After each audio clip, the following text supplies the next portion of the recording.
ये एक बड़ा सीरियस सवाल है। आप में से कई लोग इस सवाल को सुनकर जवाब देंगे ऑब्वियसली नहीं। हम जिस पॉलिटिकल पार्टी को चाहें उसको वोट दे सकते हैं, जिस पॉलिटिशियन को सबसे ज्यादा वोट मिलते हैं वो पावर में आता है, तो ऑब्वियसली डेमोक्रेसी तो है हमारे देश में। लेकिन ये सवाल इससे कहीं ज्यादा गहरा है। जो मैं आपको आगे इस वीडियो में आज दिखाने वाला हूं वो काफी शॉकिंग होगा।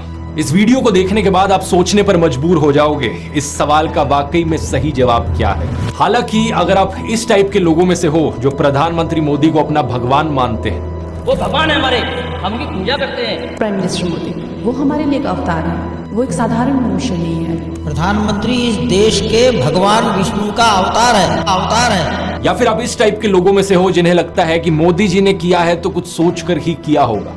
आप अपना दिल ऑलरेडी मोदी जी को दे चुके हो। मोदी हमारा पति, हमारा भाई, हमारा बाप, हमारा गुरु है।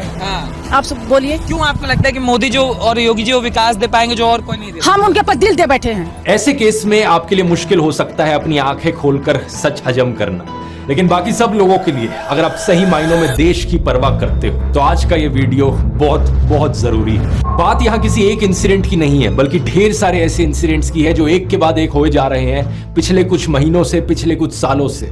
वो सारे इंसिडेंट्स जो सिर्फ एक चीज की ओर इशारा करते हैं कि हमारा देश वन नेशन वन पार्टी की ओर आगे बढ़ रहा है। मीडिया से ऑपोजिशन की आवाज को पूरी तरीके से खत्म कर देना, एमएलएस की हॉर्स ट्रेडिंग, इलेक्टेड सरकारों से पावर छीन लेना नए कानून बनाकर, इन्वेस्टिगेटिव एजेंसीज का वेपनाइजेशन, ईडी सीबीआई का प्रेशर बनाकर ऑपोजिशन पॉलिटिशियंस को जेल भेज देना, स्टेट गवर्नमेंट्स की वर्किंग में इंटरफेयर करना गवर्नर्स का इस्तेमाल करके, स्टेट गवर्नमेंट से फंड्स को ही विदहोल्ड कर लेना, जनता से प्रोटेस्ट करने का अधिकार ही छीन लेना और अगर कोई प्रोटेस्ट करे तो उनका टीयर गैस और रबर बुलेट से स्वागत करना, इलेक्टोरल बॉन्ड्स का इस्तेमाल करना अपनी सारी फंडिंग छुपाने के लिए, और अगर कोई ऑपोजिशन का कैंडिडेट इलेक्शन जीत भी जाए तो सीधा सीधा इलेक्शन फ्रॉड करके खुद को जिता लेना। मैं प्रधानमंत्री मोदी से कहना चाहूंगा, थोड़ी मर्यादा रखिए।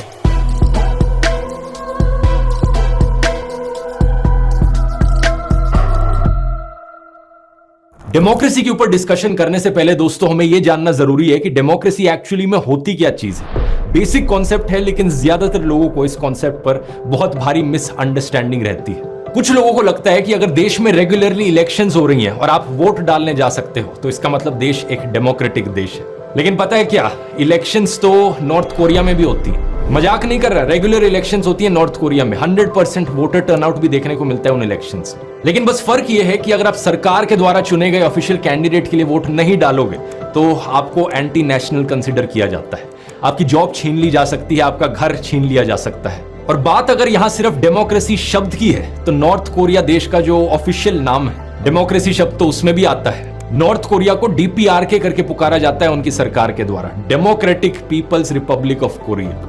लेकिन सच्चाई क्या है तो ये देश एक डिक्टेटरशिप ही। सिमिलरली रशिया को भी एक डिक्टेटरशिप कंसीडर किया जाता है, लेकिन इलेक्शंस तो वहां भी होती है। बस फर्क ये है कि जो भी कैंडिडेट पुतिन के खिलाफ खड़ा होता है वो किसी ना किसी कारण से कभी उसको डिस्क्वालीफाई कर दिया जाता है, कभी वो अचानक से मार दिया जाता है। तो इससे एक बात साफ हो जानी चाहिए आपको कि सिर्फ इलेक्शंस होने का मतलब ये नहीं कि देश डेमोक्रेसी बन गया। इलेक्शंस फ्री और फेयर होनी चाहिए। फ्री मतलब जनता को आजादी है, जिसके लिए वो वोट डालना चाहे उसके लिए डाल सकते हैं, और फेयर का मतलब अलग अलग कैंडिडेट्स का, अलग अलग पॉलिटिकल पार्टीज के जीतने का एक फेयर चांस है। ऐसा नहीं कि किसी एक पार्टी के पास कुछ ज्यादा ही एडवांटेज हो। हाल ही में चंडीगढ़ म्यूनिसिपल कॉर्पोरेशन की मेयर इलेक्शंस हुई। इन इलेक्शंस में कांग्रेस और आम आदमी पार्टी ने एक अलायंस बनाई थी जिनके कुल मिलाकर टोटल में 20 वोट बनते थे आउट ऑफ 35। पार्टी के वोट्स को देखकर यह बात क्लियर थी कि ये इलेक्शंस ये अलायंस ही जीतेगी। लेकिन जब इलेक्शंस एक्चुअली में हुई तो वहां के प्रिजाइडिंग ऑफिसर ने क्या किया, ये बात कोई सीक्रेट नहीं है, आप इसकी सीसीटीवी फुटेज देख सकते हो। क्या किया इन्होंने, 8 कांग्रेस और एपी के वोट्स को इनवैलिड डिक्लेयर कर दिया। और ये सीधा सीधा इलेक्शन फ्रॉड जो हुआ यहाँ पर, इसे सीसीटीवी कैमरा में भी कैप्चर किया गया। इनफैक्ट ये खुद कैमरा की तरफ देखते हुए पकड़े गए। इनकी शक्ल देखो, मतलब जैसे कैमरा की ओर देख रहे हो, ऐसा लग रहा है कि चोरी करते हुए पकड़े गए। और इलेक्शन का रिजल्ट क्या बताया गया कि बीजेपी इन इलेक्शन को जीत गई। इतना खुलेआम इलेक्शन फ्रॉड इससे पहले देश में शायद ही कभी हुआ है। चीफ जस्टिस ऑफ इंडिया ने खुद कहा कि ये सीधा सीधा मर्डर ऑफ डेमोक्रेसी है। हालांकि सुप्रीम कोर्ट ने यहां पर एक ऐतिहासिक फैसला देकर इस इलेक्शन को बचा लिया, लेकिन सवाल ये, अगर यहां एक सीसीटीवी कैमरा ना होता और बैलेट पेपर्स ना होते तो क्या ये चोरी पकड़ी जाती? ये सिर्फ एक उदाहरण है दोस्तों। Tell me,